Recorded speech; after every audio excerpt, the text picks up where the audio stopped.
অবশ্যই আমি মানুষকে ছাঁচে ঢালা শুকনো ঠনঠনে মাটি থেকে পয়দা করেছি। আর হ্যাঁ, জিন তাকে আমি আগেই আগুনের উত্তপ্ত শিখা থেকে সৃষ্টি করেছি। স্মরণ করো, যখন আমি ফেরেশতাদের বলেছিলাম আমি অচিরেই ছাঁচে ঢালা ঠনঠনে শুকনো মাটি থেকে মানুষ পয়দা করতে যাচ্ছি, অতঃপর যখন আমি তাকে পুরোপুরি সুঠাম করে নেব এবং আমার রূহ থেকে কিছু তাতে ফুঁকে দেব, তখন তোমরা সবাই তার সামনে সেজদা অবনত হয়ে যাবে।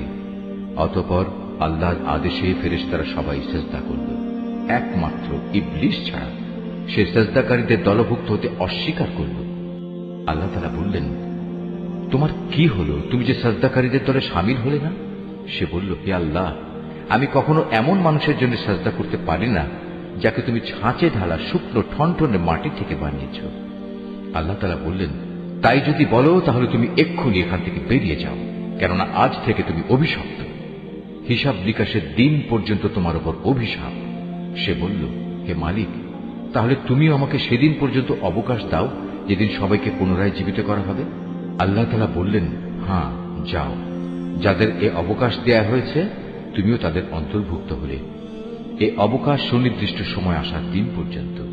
সে বলল, হে আমার মালিক, তুমি যেভাবে আজ আমাকে পথভ্রষ্ট করে দিলে, আমিও তোমার শপথ করে বলছি, আমি মানুষদের জন্য পৃথিবীতে তাদের গুনাহের কাজসমূহ শোভন করে তুলব এবং তাদের সবাইকে আমি পথভ্রষ্ট করে ছাড়ব। তবে তাদের মধ্যে যারা তোমার খাঁটি বান্দা, তাদের কথা আলাদা।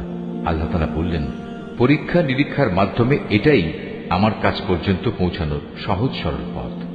হ্যাঁ, এ গোমরা মানুষদের মধ্যে যারা তোমার অনুসরণ করবে, তারা ছাড়া আমার যারা খাঁটি বান্দা, তাদের উপর তোমার কোনো আধিপত্য চলবে না। আর অবশ্যই জাহান্নাম হচ্ছে তাদের সবার প্রতিশ্রুত আশ্রয়। তাতে থাকবে 7টি বিশালকায় দরজা। আবার এগুলোর প্রতিটি দরজা দিয়ে প্রবেশ করার জন্য থাকবে শয়তানের অনুসারীদের একটা নির্দিষ্ট অংশ। এর বিপরীত যারা আল্লাহ তাআলাকে ভয় করে, তারা অবশ্যই সেদিন জান্নাত ও ঝর্ণাধারার বহুমুখী নিয়ামতে অবস্থান করবে। এই বলে তাদের অভিবাদন জানানো হবে, তোমরা শান্তি ও নিরাপত্তার সাথে সেখানে প্রবেশ করো। তাদের অন্তরে ঈর্ষা বিদ্বেষ যাই থাক না কেন, আমি সেদিন তা দূর করে দেব। তারা একে অপরের ভাই হয়ে পরস্পরের মুখোমুখি সেখানে অবস্থান করবে। সেখানে তাদের কোন রকম অবসাদ পর্যন্ত স্পর্শ করবে না, আর তারা সেখান থেকে কোনো দিন বহিষ্কৃতও হবে না। হে নবী, তুমি আমার বান্দাদের কথা বলে দাও, আমি যেমন ক্ষমাশীল ও পরম দয়ালু, তেমনি আমার আযাবও হচ্ছে অত্যন্ত কঠোর।